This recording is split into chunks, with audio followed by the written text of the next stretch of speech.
오늘 나눌 하나님의 말씀을 제가 다시 한번 읽겠습니다. 모압은 예로부터 평안하고 포로도 되지 아니하였으므로 마치 수로의 그 찢기 위에 있고 이 그릇에서 저 그릇으로 옮기지 않은 것 같아서 그 맛이 남아있고 냄새가 변치 아니하였더라. 그러므로 나 여호와가 말하노라. 날이 이르니 내가 그 그릇을 기울일 자를 보낼 것이라. 그들이 기울여서 그 그릇을 비기하고 그 병들을 부수리니. 오늘 저는 이 말씀으로 이 그릇에서 저 그릇으로라는 제목을 택해서 여러분과 함께 은혜를 나누고자 하는 것입니다. 우리 하나님께서 우리 인생들에게 신령하고 하나님의 위대한 교훈을 가르치기 위하여 자연 환경을 수없이 사용해서 우리의 이해를 도와주신 것입니다. 예수 그리스도의 말씀 가운데 보면은 주님께서는 씨 뿌리는 자의 비유를 주님 사용하셨으며 혹은 주님께서 새와 들에 있는 백합꽃을 사용하신 것입니다. 또 구약 성경 가운데 보면은 독수리의 비유를 사용해서 하나님께서 당신의 백성들을 교육하고 가르치는 모습을 보여주기도 했었습니다. 오늘 하나님께서는 예레미야서 48장 11절로 12절을 통하여 주님께서 당신의 백성들을 가르치고 교훈하는 것을 술을 담그는 사람이 좋은 포도주를 만드는 과정을 통하여 우리에게 중대한 신앙의 교훈을 가르치고 있는 것입니다. 저는 원래 술을 마시지도 아니었고 또 술을 만드는 곳에 제가 가보지도 아니었지만은 오늘 하나님께서 이 교훈을 통하여 주시는 말씀이 저나 여러분 우리 전체 큰 가르침과 기쁨이 될 줄 아는 것입니다. 성경에 보니까 하나님께서 좋은 포도주를 만들기 위해서는 포도나무에서 포도를 따서 그것을 이겨 터뜨려서 즙을 갖기만 한다고 해서 좋은 포도주가 된다는 것이 아닙니다. 포도를 따서 그를 터뜨려서 큰 그릇에 이를 담아 놓았었으면 거기에는 포도즙과 포도의 찢기가 함께 엉켜서 마치 묵과 같이 되어 있다는 겁니다.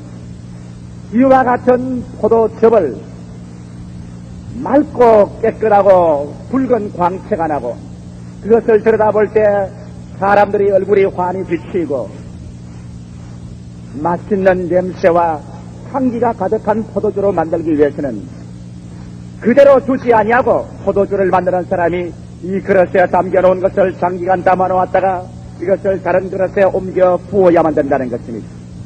그러고 난 다음 어떤 때는 어둡고 캄캄한 곳에 장시간 두기도 하고 또는 태양이 쨍쨍 비치는 햇빛 아래 두기도 하고 어떤 때는 목이 좁은 긴 병 속에 집어넣어 놓기도 하고 또 다른 때는 퉁퉁한 넓은 그릇에 넣기도 하고 그래서 이 그릇에서 저 그릇으로 수없이 옮겨 부음으로 말미암아 포도주의 찌꺼기가 밑에 다 가라앉고 나중에는 붉은 빛깔이 날고 향기가 나고 맛있는 좋은 일품 포도주가 되어나온다는 것입니다. 이와 같은 비유를 통해서 우리 하나님께서는 우리 주의 부르신 백성들을 어떻게 섭리하시는가 그 사항을 설명하고 있는 것입니다. 많은 사람이 되게 신앙 카운셀링을 옵니다. 매일 와서 저는 그들의 모든 우한, 질고, 환란, 시련, 고통에 대한 이야기를 듣고 있습니다. 그런 동안에 제가 하나 배운 것은 우리 하나님께서는 결코 주의 백성들을 한자리에 가만히 두시지 않는다는 것을 배운 것입니다. 우리 하나님께서는 우리 예수 믿는 성도들을 주의 나라로 불러들으셨을 때는 성령으로 말미암아 우리를 교훈해서 진실로 참된 하나님의 백성이 되고 예수 그리스도의 신부되기에 합당하며 그리스도의 형상을 닮아갈 수 있도록 주님께서 환난도 사용하시고 역경도 사용하시며 환경도 사용하셔서 이 그릇에서 저 그릇으로 끊임없이 주님께서 부어넣는 것을 보았었습니다. 이 성경에 그릇은 하나님께서 환경을 말씀하는 것입니다. 우리 하나님께서 그릇은 역경의 환경도 되고 좋은 환경도 되는 것입니다. 슬픈 환경도 되고 기쁜 환경도 됩니다. 성공하는 환경도 되고 실패도 되며 돈이 많을 때도 있고 돈이 없을 때도 있으며 사업에 승리했을 때도 있고 사업에 실패하는 환경도 있는 것입니다.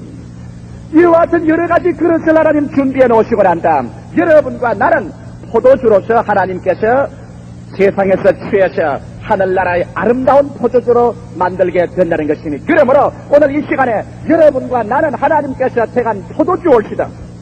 우리는 포도에서 떼어났었습니다.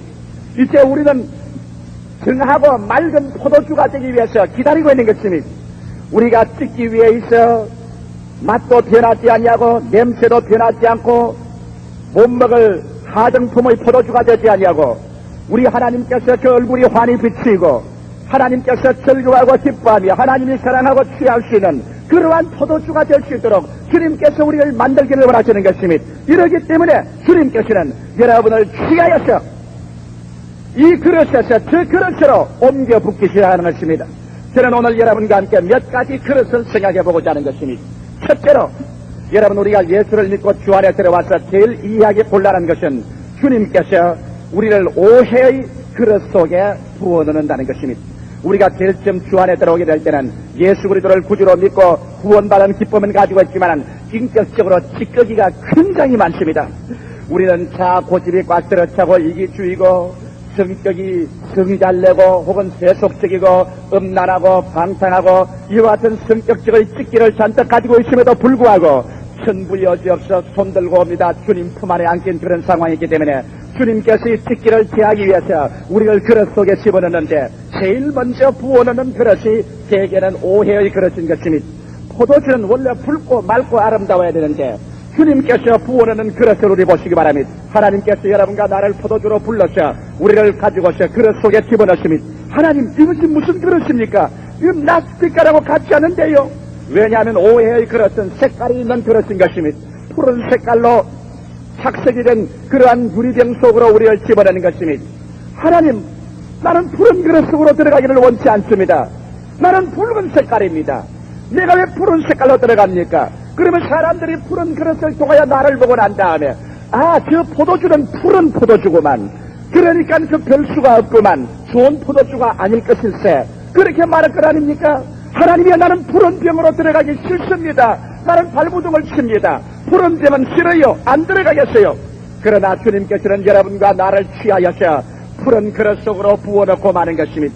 얼마 있자야 내가 푸른 그릇 속에 들어가니까 내가 밖을 내다보는데도 푸른 색깔로 보이고 사람들이 그 그릇을 통하여서 포도주인 나를 들여다볼 때도 나는 푸른 색깔로 보입니다. 세상에 이런 오해가 어디 있느냐? 진짜 이렇지 않은데 왜 나를 이렇게 오해하느냐? 사람들 와서 보다 사람마다 와서 말합니다. 하하 푸른 색깔이구만. 이거는 푸른 색깔이야. 이건 못쓸 색깔이야. 이건 나쁜 색깔이야. 이건 못났어. 못되었어. 그러면 속에서 우리는 고함을 칩니다. 여보시오 아니요. 당신이 오해한 거요. 나는 푸른 색깔이 아니란 말이요. 나는 붉은 색깔인데 환경이 나를 푸른 색깔로 보이게 했단 말이요. 이건 정말 오해요. 이건 정말 잘못한 것이요. 그리고 발부둥을 칩니다. 누가 나를 오해하는가? 누가 나를 이런 푸른 색깔로 만들었는가? 아무도 여러분을 푸른 색깔로 만드는 것이 아닙니다. 하나님께서 여러분을 푸른 색깔 있는 오해의 병 속으로 불어넣은 것입니다. 왜? 여러분의 찌기를 제하기 위해서. 포도주를 여러분 그릇 속에 집어넣으면 그 포도주가 그 그릇이 심타고 자꾸만 요동을 하고 발부둥을 치면은 어떻게 되는지 압니까? 찌꺼기가 가라앉지 아니하고 자꾸 떠서 요동하기 때문에 주인은 와서 보고 난 다음 이거 아직까지 일주일이 있어도 찌꺼기가 가라앉지 않고 공중에 떠 있구만. 이거는 한 달쯤 더 있어야 되겠다.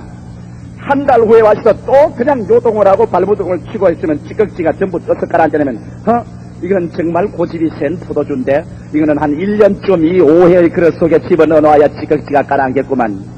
여러분께서 남에게 오해를 당할 때 그래서 남이 여러분을 정상으로 판단해 주지 아니하고 여러 가지 시련을 겪을 때가 있는 것입니다. 혹은 남편과 아내 사이에 별로 사사로운 문제를 가지고 오해가 들어왔었습니다. 남편이 아내에게 오해를 당하고 있습니다. 혹은 아내가 남편에게 오해를 당하고 있습니다. 아무리 해석을 하고 풀어주려고 해도 오해를 풀려고만 하면은 그만 그것이 오해가 오해를 더 나아서 저 혈기가 각 들어차고 가정에 3차 전쟁이 일어납니다. 이 오해를 어떻게 풀 수 있을 것이냐? 혹은 수많은 사람들 중에 시어머니와 며느리 간에 오해가 성립이 됩니다. 그래서 말 한마디만 하면 좋은 말을 해도 오해가 되고 나쁜 말을 해도 오해가 됩니다. 그래서 찌꺼기가 잔뜩 일어납니다. 이것을 어떻게 잠잠하게 할까요? 교회 수많은 성도가 있으면 교회 대익들 간에 서로 오해가 일어날 때가 있습니다. 목사와 교인들 간에도 오해가 일어날 때가 있는 것입니다. 또 저와 같이 큰 교회를 섬기고 모시고 있으면 각 교단에서 또 우리 자체 교단에서 각 교파에서 여러 가지 오해되는 말을 많이 합니다. 그래서 그 찌꺼기가 소용돌이를 칩니다. 어떻게 해서 찌꺼기를 취할 수 있습니까? 여러분, 오해가 나서 찌꺼기가 일어날 때는 그때는 고요하고 잠잠하게 기다려야 찌꺼기가 가라앉는 것입니다. 변명을 하고 발버둥을 치고 돌아다니면서 여보 내가 그것이 아니란 말이요 해도 그렇게 변명하고 뛰어다니면 찌꺼기가 더 일어납니다. 여보 당신이 잘못 알았어. 나는 사실 그런 사람이 아니요. 말을 그렇게 하면 할수록 찌꺼기는 더 일어나는 것입니다. 그러므로 오해의 그릇, 푸른 색깔의 그릇 속에 들어갈 때는 여러분 참고 견디어 잠잠하게 찌꺼기를 깔아앉게 해야만 하는 것입니다. 그렇지 않다고 변명을 하며 흔들어 놓으면 결코 찌꺼기는 깔아앉지 아니하는 것입니다. 아마 이 자리에 계신 분 중에 제일 많이 사랑도 받고 칭찬도 받고 욕도 얻어먹고 오해도 많이 받는 사람 중에 한 사람이 제일 것입니다. 수차로 저희 사무실에 있으면 많은 사람이 신앙상담의 전화를 걸어옵니다. 어떠한 사람은 간청하는 전화도 있고 어떠한 사람은 기도해주는 전화도 있고 어떠한 사람은 나에게 협박과 공갈을 하는 전화도 있습니다. 굉장히 오해를 하는 전화도 있습니다. 나는 그런 전화를 받을 때마다 변명을 하지 않습니다. 옛날에는 변명하고 설유하고 하려고 애를 썼지만은 요사이는 나를 칭찬하는 사람도 내가 듣고서 감사하다고 전화를 놓습니다. 어떠한 사람은 나에게 협박과 공갈을 칩니다. 요 며칠 전에도 내게 전화 건 한 사람이 하는 말이 전화를 걸자마자 야 이 녀석아 조용히 이놈아 이놈 박태수이보다 더한 놈아 내가 널 가만둘까 보냐 우리 마누라가 너희 교회 가더니만 이제는 주일날도 교회만 열심히 나가고 11조를 바치고 하나님 중심으로 살고 날 중심으로 안 산다. 내가 널 벼르고 있다. 너 한 번 보고 두고 보자 이놈의 자식아. 변명할 수가 있습니다. 그러나 난 그 전화를 받고 가만히 들었습니다. 그러고 난 다음 고맙습니다. 감사합니다. 안녕히 계십시오. 그 전화를 놨습니다. 놓고 난 다음 저는 꿇어 앉아서 기도를 했습니다. 하나님 오해의 찌꺼기가 돌기 시작했습니다. 그 사람은 푸른 안경을 쓰고 나를 들여다보는데 그 이유는 내 속에 푸른 색깔이 아직 들어있기 때문에 찌꺼기가 가라앉으라고 주님 그렇게 하는 줄 알기 때문에 주여 나의 찌꺼기가 가라앉게 하시옵소서. 옛날에는 변명을 하고 이리 뛰고 저리 뛰었지만은 이제 20년의 목회를 통하여 제가 하나 배운 것이 있습니다. 모든 사람이 오해할 때는 그때 엎드려서 기도할 때라는 것을 알았었습니다. 잠잠하고 참고 주님께 엎드려 기도하면 찌꺼기가 가라앉습니다. 오해의 그릇에서 남는 찌꺼기는 뭔지 압니까? 자중심의 찌꺼기가 가라앉습니다. 미움의 찌꺼기가 가라앉습니다. 그러고 난 다음 점점 있으면 의심의 찌꺼기도 가라앉는 것입니다. 이래서 자중심과 미움과 이 생활에 대한 의심의 찌꺼기가 다 가라앉고 이제는 맑은 포도주가 되어서 일어나면 주인이 와서 보고 난 다음 아이고 찌꺼기가 많이 가라앉았구만. 이런 찌꺼기가 있으니 냄새가 날 밖에 없지. 향긋한 냄새가 아니고 퀴퀴한 냄새가 난 것이 사실 아니야. 찌꺼기가 이만치 가라앉았으니 이젠 됐구나. 그래서 푸른 포도주 병을 들고 와서 이제는 다른 그릇에 부어 넣어야지. 그래서 속에서 박수를 합니다. 아 되었다. 이제는 오해가 풀리고 이제 나는 이 그릇에서 물러나가는구나. 이제 모든 문제는 오케이. 이젠 다 해결된 줄 믿노라. 천만에요. 그 그릇에서 주님은 다른 그릇으로 옮겨붓는 것이 옳다. 그래서 다른 그릇으로 옮겨보는데 둘째의 그릇을 가지고 와서 주님이 부어넣습니다. 그 그릇은 어떤 그릇인지 압니까? 가만히 보니까 푸른 그릇에서 부어나간데 보니까 여기에는 이제는 투명한 그릇이 아니라 오지 그릇, 질그릇입니다. 보니까 목이 좁은 질그릇이 목이 아주 좁다란 데가 밑에는 큼직한 질그릇인데 그 속으로 불어넣는데 통 좁은 목을 향해서 들어갔다가 밑에 펑펑한 데 들어가니 승막강산으로 어둡습니다. 동서남북이든지 모르게 캄캄한 질그릇 속에 들어가서 아이고 여보 나를 어떻게 하자고 이것이 붙는 거요. 이거 대낮인지 밤인지 알 수가 있어야지요. 동쪽도 모르겠고 서쪽도 모르겠고 남쪽인지 북쪽인지 알 수가 없습니다. 질그릇이 캄캄합니다. 바깥에서 안 들어다 보이고 안에서 밖에가 안 보입니다. 왜 나를 이런 데 붙나요? 아무 말도 안 하고서 그 속에 집어넣습니다. 목이 좁고 깜깜한 오지 그릇은 무슨 그릇인지 압니까? 연단과 시련의 그릇인 것이 옵시다. 충분히 자기 중심과 자기 고집이 찌꺼기가 가라앉고 그래서 조금만 말하면 팩 뜯기고 저래도 말해도 휙 돌아서고 하는 그러한 오해의 그릇에서 내 찌꺼기가 다 가라앉고 나면 우리 하나님께서는 그 다음 여러분을 오지 그릇으로 집어넣어서 깜깜하고 어두운 그릇 속에, 연단의 그릇 속에 집어넣고 마는 것입니다. 어둡고 깜깜하여 숨이 맑게 탄 그릇에서 갇혀서 나는 바라보니 희망의 빛이라고는 하나도 없습니다. 사업이 무너집니다. 가정이 파탄될 것만 같습니다. 내 희망이 산산조각으로 다 깨어집니다. 일을 계획한 것이 안 됩니다. 그래서 나는 앉아서 말합니다. 힘으로도 안 되고 능으로도 안 되는구나. 오라 너는 공부한 사람이로다. 이 사망의 몸에서 누가 나를 금지하랴. 내가 의지하던 친구들도 떠나고 내가 그렇게 의지하던 인간의 지혜와 수단과 방법도 다 떠나가버리고 말하셨습니다. 자본도 고갈되어버리고 말하셨습니다. 나를 도와주던 친척도 다 떠나가셨습니다. 나는 이제는 실패할 수밖에 없습니다. 너무 다급하고 답답합니다. 밤에 잠을 자려도 잠이 오지 않습니다. 밤에 밤중에 일어나서 가슴을 치면 내 가슴이 어두울기가 밤에 칠흑보다 더 어둡습니다. 아침에 일어나도 어디에가 돌을지 모릅니다. 어디에서 내 끼니를 이을지도 모릅니다. 자식들의 학교 학자금을 어디에서 지불할지 모릅니다. 겨울이 다가와도 부인에게 따뜻한 옷 한 벌 해주지 못합니다. 방은 냉돌입니다. 내일에 쌀이 어디에서 들어오며 연탄을 어디에서 싸울지도 모릅니다. 어둡고 캄캄한 절벽 같은 세상 속에 들어왔었습니다. 하나님이여, 하나님이여, 내가 예수를 믿고 주님께 나왔는데 내게 왜 이렇게 어둡고 깜깜한 목이 좁은 오지 그릇으로 나를 집어넣습니까? 주님, 나는 견딜 수가 없습니다. 그래서 그런 어둡고 괴로운 가운데 교회에 나와서 기도하고 목사님 설교를 듣습니다. 목사는 그럴 때마다 성경을 들고서 설교를 하는 것입니다. 눈에는 아무 성이 안 들지라도, 귀에는 아무 소리 안 들려도, 손에는 잡히는 것 없고 내 앞길 칠흑같이 지울지라도 하나님의 말씀 위에 서라고 말하는 것입니다. 그리고 목사는 말하기를 할 수 있거든이 무슨 말이냐, 믿는 자에게는 넘치 못하심이 없나니라. 그러므로 눈으로 보는 것으로 살지 말고, 귀로 듣는 것으로 살지 말고, 손으로 만져보고 감각적인 체험으로 살지 말고, 이제는 저 하늘이 무너지고 이 땅이 꺼져도 1.1획도 변치 않은 말씀 위에 서서 사시오. 말씀을 통해서 희망을 가지고 보고, 말씀을 통하여 듣고, 말씀을 통하여 알고, 말씀을 통하여 행하십시오. 말씀은 살아서 오늘날 또 우리 가운데서 기적을 행합니다. 그와 같은 설교를 합니다. 그래서 그 설교를 듣고 난 다음에 육신적으로 생각하면 희망의 빛은 다 사라지고 몸부림치고 죽어도 마땅할 그러한 답답한 심정이지만은, 그때로부터 시작해서 그 마음속에 어둡고 캄캄한 오직 그릇에서 자라나는 것은 무엇이냐? 오직 믿음이 자라나게 되는 것입니다. 오직 믿음, 오직 믿음, 능치 못하심 없겠네. 오직 믿음, 오직 믿음.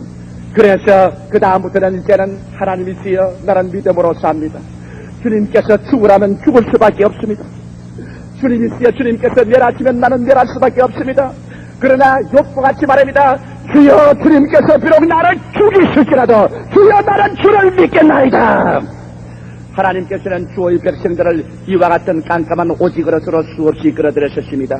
여러분, 예수님의 제자들을 보십시오. 우리 주 예수께서 제자들을 데리시고 저 갈릴리 바다 건너편으로 가지 하시고 난 다음 주님께서 고의로 배에서 잠이 드시고 배가 바다 가운데 가셨을 때 갈릴리의 풍랑이 대작했었습니다. 그래서 인간의 감각적으로 생각할 때 그들은 도저히 살아날 수가 없습니다. 풍랑이 어찌나 심했던지 배가 하늘로 떴다가는 저 지옥으로 떨어질 것 같으시니 배 그냥 돛은 말라가 버리고 물은 흥건히 트이고 배는 가라앉기 시작하는 것이니, 그래서 업으로서 이 배가 다 굵은 그들이지만은 인간의 체험이나 감각을 통해서 보게 될 때 그들이 그 배가 가라앉지 않고 살아날 도리가 없습니다. 절망적인 흑암에 처했었으니, 감각은 종말에 처했었으니, 그때 그들은 와서 외쳤습니다. 주여, 주여, 우리가 죽는 것을 그대로 내버려 두시나이까. 예수께서 그들에게 뭐라고 한지 압니까? 믿음이 적은 자여 왜 두려워하느냐. 깜깜한 오지병 속에서는 주님께서 믿음을 기르시게 하는 것입니다. 우리 하나님은 육신으로 태어나서 감각적으로만 사는 우리 인생들에게 저 하늘나라의 위대한 역사를 계시해 주기 위해서는 여러분에게 현실적인 육신적인 감각의 문을 닫아야 되는 것입니다. 어떠한 사람에게는 경제적인 오지병 속에서 앞길을 내다볼 수 없습니다. 다른 사람은 육신의 질병에서, 이제는 인간적으로 고칠 수 없는 질병에서 여러분을 닫아 넣어버리는 것입니다. 또 다른 사람은 가정적인 불행에서 여러분을 닫아 넣어버리는 것입니다. 오지병의 목좁고 깜깜한 그 진흙병은 바깥에가 내어나 보이지 않습니다. 한 채의 앞길도 내어 보이지 않습니다. 다른 사람이 보더라도 너는 절망이라고 말합니다. 거기에서 여러분 오직 나갈 사람은 어디입니까? 예수 그리스도를 바라보고 하나님 말씀을 여시는 것밖에 없습니다. 거기에서 오랫동안 남아있으면 어떠한 일이 생긴지 압니까? 찌꺼기가 가라앉습니다. 무슨 찌꺼기가 가라앉습니까? 불순종의 찌꺼기가 가라앉습니다. 불신앙의 찌꺼기가 가라앉습니다. 인내치 못하는 찌꺼기가 가라앉습니다. 그래서 내 풀어주는 한결 맑아지고 진득진득한 묵 같은 것이 벗겨지고 맙니다. 이런 찌꺼기가 가라앉고 그 다음부터는 말합니다. 이제는 눈에 안 보여도 좋다. 이제는 손에 감각이 없어 좋다. 나는 주의 말씀대로 믿고 산다. 성경 창세기부터 요한계시록까지 이 말씀은 저 하늘이 무너지고 이 땅에 꺼져도 1.1획도 변화가 없다. 그러므로 나는 말씀을 통하여 산다. 사람이 떡으로만 살 것이 아니요 하나님의 입으로 나오는 모든 말씀으로 살 것이라.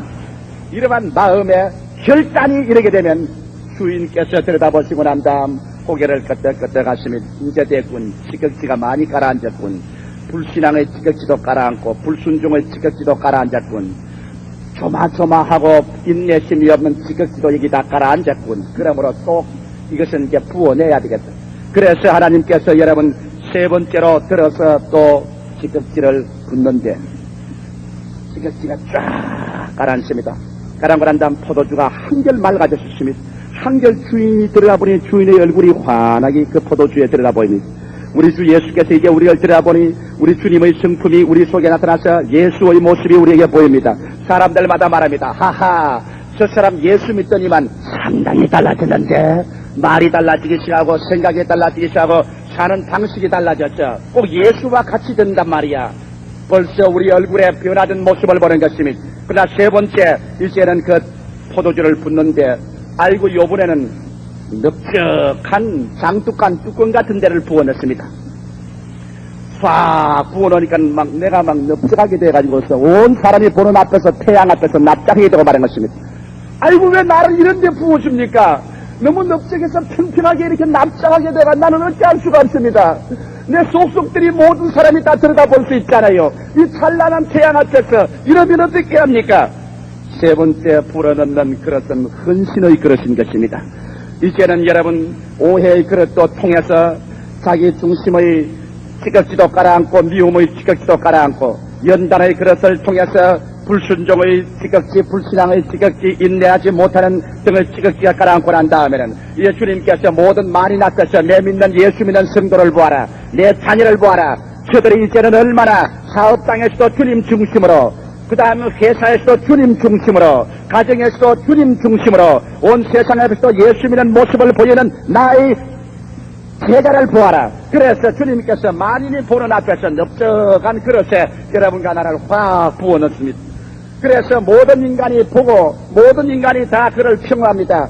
그러니 내가 쏟아지고 주어 모을 수 없이 활짝 넓혀졌으니 이제는 거기에서 내가 하나 깨닫는 것이 있습니다. 나의 수단으로 방법으로 나의 힘으로는 도저히 신앙생활 할 수 없다. 모든 사람이 다 나를 바라보고 나를 평하는데 만인 앞에서 내가 어떻게 나의 힘으로 나의 능으로 신앙할 수 있겠는가.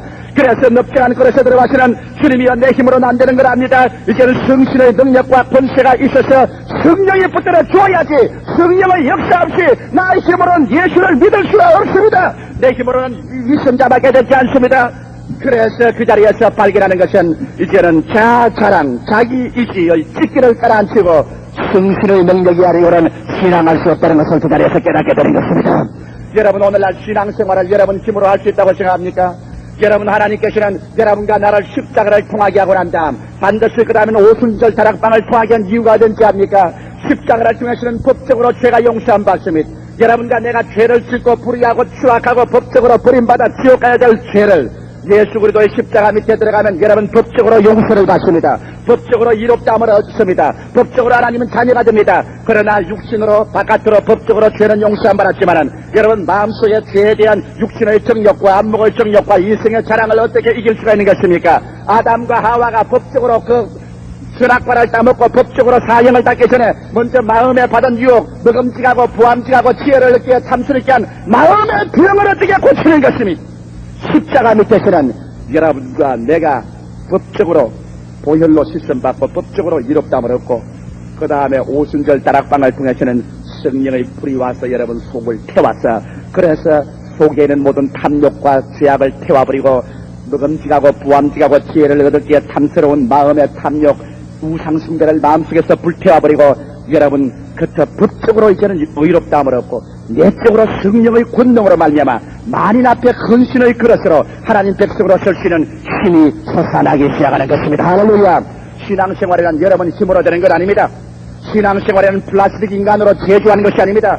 수없이 많은 사람이 오랫동안 교회 나가면서 집사가 되고 권사가 되고 장로가 되고 목사까지 되었으면서 인간의 수단과 방법으로 세상을 변화와서 점잖은 취하고서 말을 점잖은 취하고 행동을 점잖은 취합니다. 그러나 사람들이 보지 않은 뒷면에 가시는 온갖 더럽고 추악한 일이 속에서 다 솟아나오고 추악한 일을 다 합니다. 왜? 이러한 사람들은 바깥으로 십자가를 알고 법적으로 용서를 받았지만은 내적으로 자기 인격을 이겨나갈 수 있는 성령의 힘이 없기 때문인 것입니다. 이러므로 바울 선생도 로마서 7장에 말씀하기를 오라 나는 공부한 사람이로다. 이 사망의 몸에서 누가 나를 건져내라고 말한 것입니다.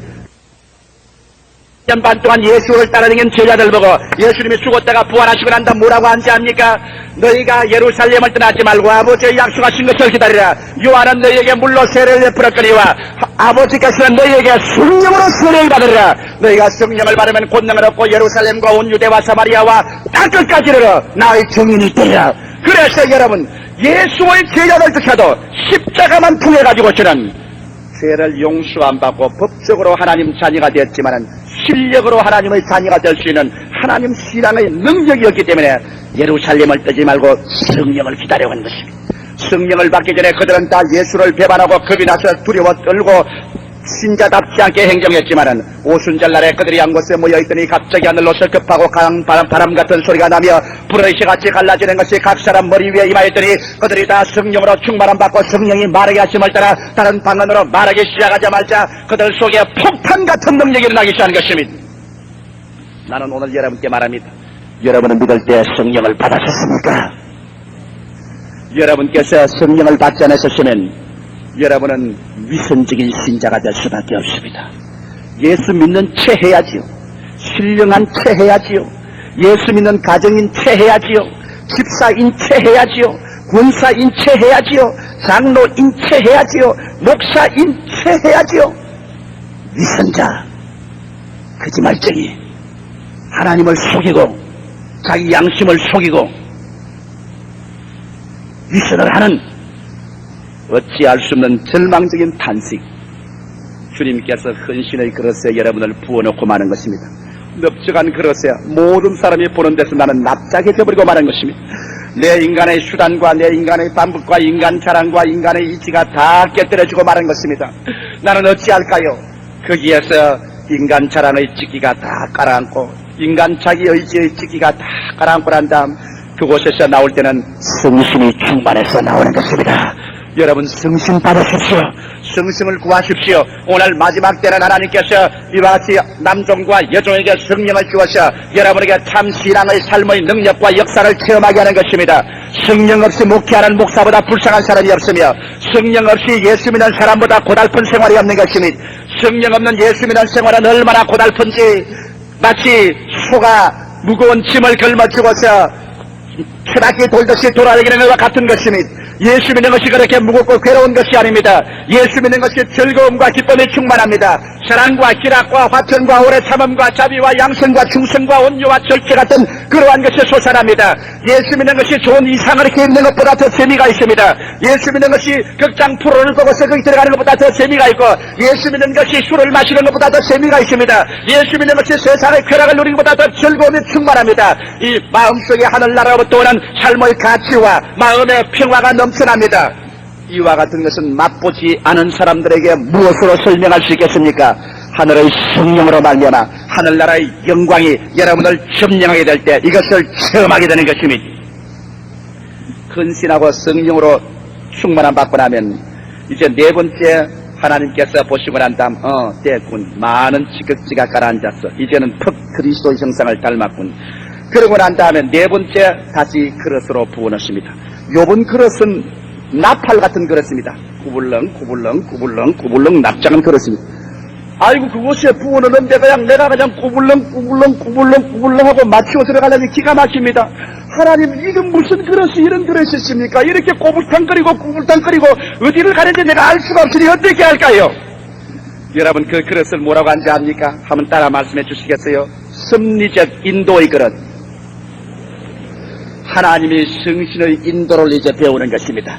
옛날에는 인간의 수단과 방법과 지혜로 수판을 놓고 살았는데 이제는 하나님께 헌신하고 성신을 충만히 받고 보니 모든 일을 할 때 주님 내 뜻대로 마옵시고 주의 뜻대로 하시옵소서.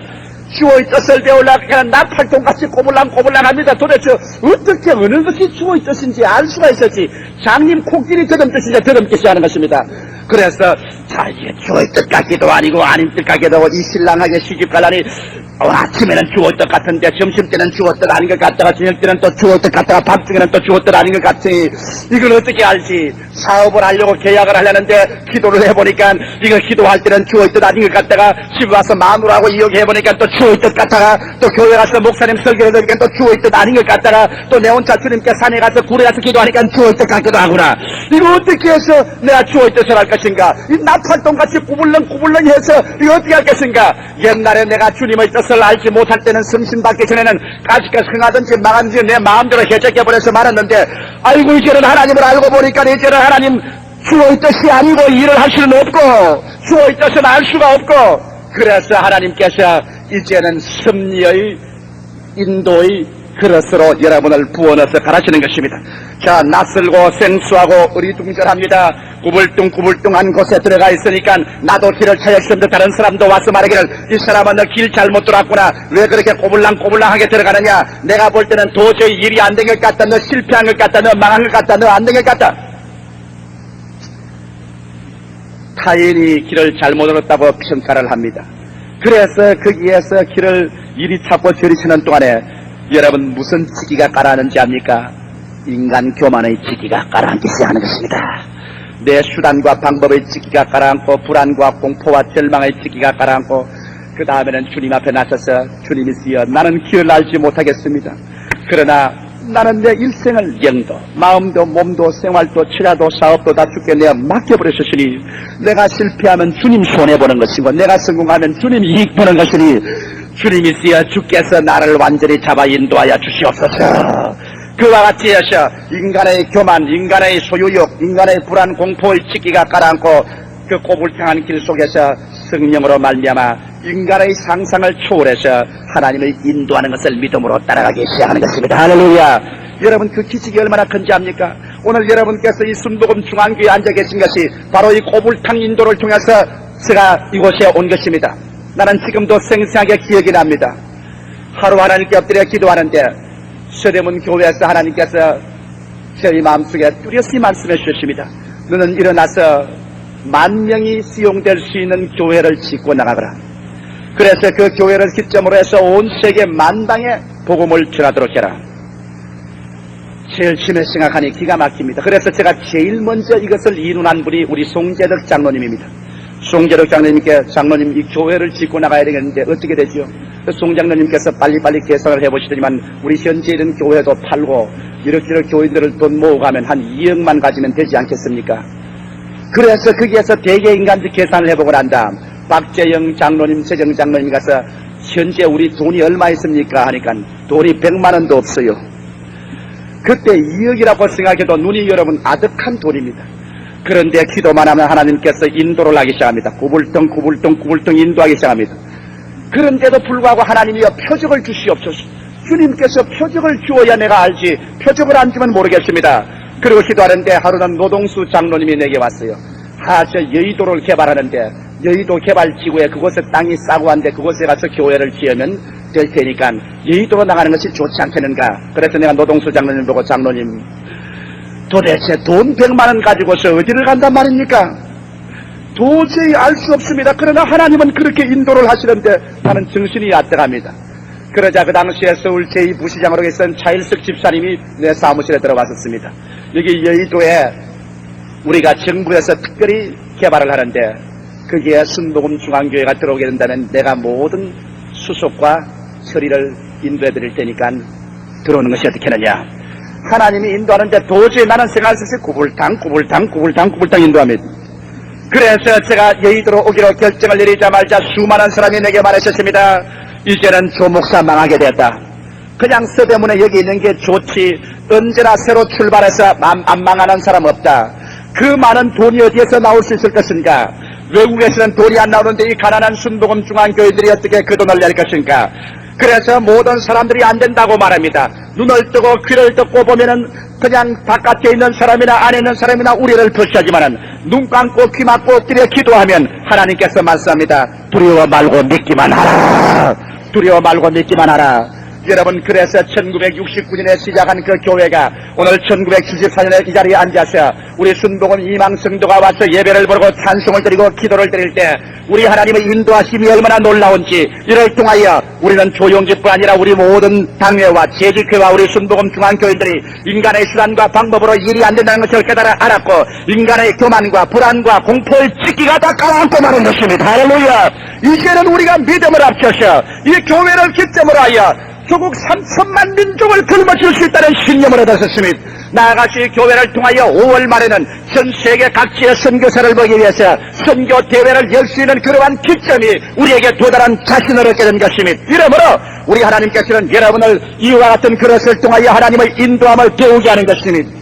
여러분, 대개 주님께서 이러한 그릇은 평균적으로 누구든지 통하게 하는 것입니다. 오해의 이 그릇에서 연단의 저 그릇으로, 헌신의 이 그릇에서 섭리적 인도의 저 그릇으로. 그래서 성경에 말씀한 것처럼 하나님께서는 우리를 모압은 예로부터 평안하고 포로도 되지 아니하였으므로 마치 술의 찢기 위에 있고 이 그릇에서 저 그릇으로 옮기지 않음 같아서 그 맛이 남아있고 냄새가 변치 않았다고 말한 것입니다. 맛이 남아있고 냄새가 변치 않은 술은 소용없는 술입니다. 그거는 썩은 술인 것입니다. 이것은 손댈 수 없는 술입니다. 그러므로 냄새를 변화시키고 찢기를 없애고 맑고 밝고 환하고 하나님의 얼굴이 비치는 술을 만들기 위해서는 여러분, 하나님께서는 하나님의 섭리를 나타내셔서 여러분의 환경 가운데 여러 가지 그릇을 만들어냅니다. 혹은 여러분의 남편이 그릇이 되기도 하고 아내가 그릇이 되기도 합니다. 여러분의 시아버지, 시어머니가 그릇이 되기도 하고 여러분의 사업체와 환경이 그릇이 되기도 하는 것입니다.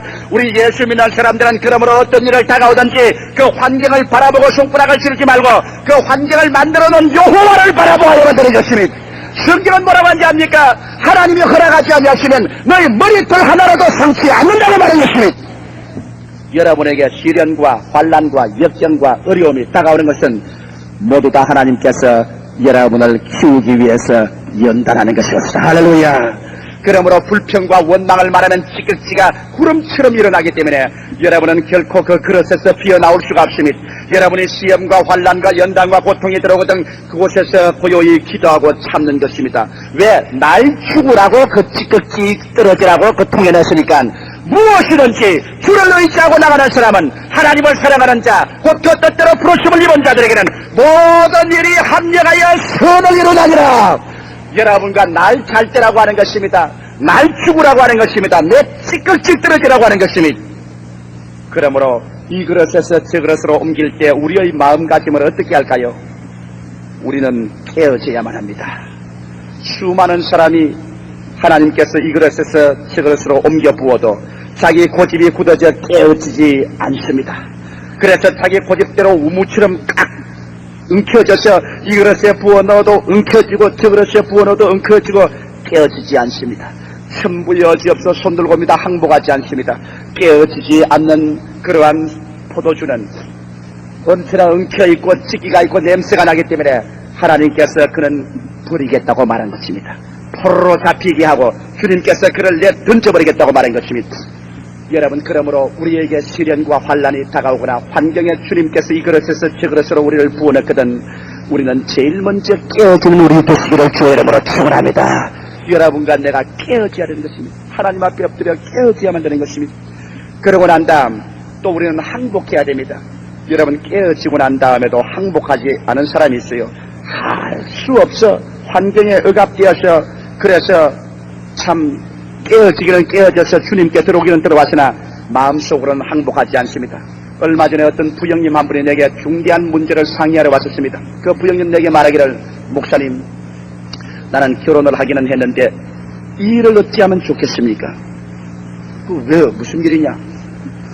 목사님, 목사님이니까 말할 수 있지만 세상 다른 사람에게는 말하지 못습니다. 나는 아직 예수를 믿지 않은 사람이지만 여기 와서 신앙 상담을 해보라고 해서 여기 찾아왔는데 견딜 수가 없습니다. 내가 우리 가정과 그 여자의 가정끼리 서로 인원이 되어서 결혼을 하고 보니 그 여자는 내게 시집 오기 전에 자기의 애인을 가지고 있던 여자였습니다. 가문을 위해서 부모들의 권면에 의해서 할 수 없이 시집은 왔지만은 그러나 마음을 안 줍니다. 당연히 법적인 부부지요. 남편과 아내로서 법적인 부부인데 절대로 마음을 안 줍니다. 그러니 나는 송장을 데리고 사는 형편밖에 안 됩니다. 이것을 누구에게 내가 가서 말하겠습니까? 목사님, 나는 어떻게 할까요? 법적인 아내는 되어도 마음의 부부는 안 됐습니다. 그리고 그 여자의 마음에는 자기 시집 오기 전에 애인이 깊은 자리를 점령하고 앉아 있습니다. 그리고 내 밥도 해줍니다. 우리 집에서 일도 합니다. 내 아내로서의 모든 역할을 하면서도 그 마음은 돌같이 굳어서 옛날 그 애인이 그 중심을 잡고 있으니 나는 어떻게 해야 됩니까? 이 아내하고 어떻게 살아야 됩니까? 나는 그 이야기를 듣고 난 다음에 즉시 예수 교인들이 생각이 났었습니다. 할 수 없어 환경에 억압되어 눌려서 짜서 깨어져서 주님께 들어왔지만은 그러나 교회에 들어와서도 항복은 합니다. 수로의 애인은 나는 절대 버리지 못해. 적어도 수로의 애인은 못 버려. 어떤 사람은 교회에 와 있었지만은 내가 좀 음란하고 방탕한 이 애인은 난 절대 못 버려. 요건 나 항복 못해. 내가 절대 세상 쾌락을 요거는 항복 못해. 이건 내가 막 교회는 마누라 바가지에 걸려서 할 수 있어 오기는 왔지만은 나는 이건 절대로 항복 못해. 수많은 사람이 깨어져서 들어왔지만은 그러나 항복을 안 하는 사람들이 있는 것입니다. 여러분, 우리가 마음에 항복을 하지 아니하면 수없이 많은 날에 우리는 더 많은 연단과 시련을 겪어야 되는 것입니다. 주님 앞에 나올 때 주님 앞에 깨어질 뿐 아니라 여러분 마음 전체를 주 앞에 내어놓고 항복하는 여러분 되시기를 주의 이름으로 축원합니다. 예수 믿는 것이 여러분 신앙의 액세서리가 아닙니다. 예수 믿는 것은 영과 마음과 몸과 정말 전체를 내어놓는 것입니다. 이것은 우리 삶의 액세서리가 아니라 그리스도는 여러분 삶의 전체를 요구하는 것입니다. 깨어지고 항복하고 전적인 믿음과 순복으로 나갈 때 우리는 하나님의 기뻐하는 자가 되며 옛 고집에 굳어지지 않고 그리스도의 형상을 담게 되고 깨어지고 항복한 그 사람은 더 깊은 하나님과 인생에 대한 이해와 동정을 가지고 깊이 인생을 살 수 있게 되는 것입니다. 신앙생활은 천국 백성, 즉 그리스도의 신부가 되기 위한 성령의 학교에 입학하는 것입니다. 여러분, 이 학교에서는 그리스도의 형상을 담는 사람들을 양성합니다. 그 때문에 인간적인 직결을 다 취하기 위하여 이 그릇에서 저 그릇으로 옮기는 일은 여러분의 천국 갈 때까지 계속될 것입니다. 그러므로 여러분 오늘 이 시간에도 여러분은 이런 어떠한 그릇 속에 들어있을 것입니다. 그릇을 보고 원망하지 마십시오. 그릇 속에서 몸부림치지 마십시오. 그러면 그곳에서 나와지지 않습니다. 그릇 속에 들어가거든 고요하고 잠잠하여 여호와를 앙망하고 주여 믿습니다로 나가시기 바랍니다. 주 앞에 깨어지고 주 앞에 항복하고 나가면 여러분의 찢기는 제거되고 더 순수하고 더 넘치고 더 기뻐지고 더 하나님의 영광을 얻고 나중에 하나님의 큰 축복을 받는 아름다운 포도주로 변화되어서 나타나게 되고 주님 보좌까지 올라가게 되실 것입니다. 다 같이 고개 숙이시기 바랍니다.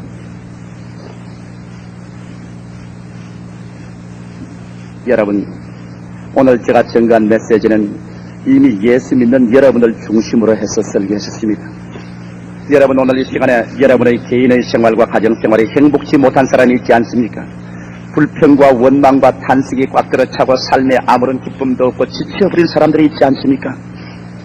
여러분이 그곳에서 불평과 원망과 탄식을 하고 발부둥을 치는 이상 절대로 그곳에서 나올 수가 없습니다. 하나님은 여러분을 그 그릇에 넣어서 깨어지고 항복하라고 넣어놓은 것입니다. 그러므로 우리는 오늘 이 시간에 남편을 원망하고 아내를 원망하고 이웃을 원망하고 환경을 원망했었으면 그릇을 보고 아무리 주먹을 때리고 원망해도 그 그릇은 변치 않은 것 뿐입니다. 여러분, 오늘 이 시간에 하나님 앞에 깨어지십시다. 우리 하나님 앞에 항복하십시다. 하나님이여, 날 깨어지고 내 찢기 가라앉으라고 이 그릇에서 저 그릇으로 옮겨주셨사오니 주여, 이 순간을 통하여 주님을 믿고 주님께 순종하고 나갑니다 할 때 여러분의 생애는 달라질 것입니다. 여러분의 생애에는 하나님의 기적이 일어나게 되는 것입니다. 여러분, 이와 같은 기적이 우리 일어나기 위해서 오늘 이 시간에 하나님 앞에 우리가 고개를 숙였으니 조금 더 끓이길 것 없이 우리 속에 있는 것을 주에게 아뢰지 않겠습니까? 한 2분 동안 여러분 아무도 없다고 생각하십시오. 여러분과 하나님과 같이 얼굴과 얼굴을 마주대고 앉았다고 하십시오. 그러고 난 다음 주님 앞에 깨어지고 항복하고 주님께 또 의지하고 나온다고 주님께 구하십시오. 만일 그렇지 못하겠거든 주님께 도와달라고 기도하십시오.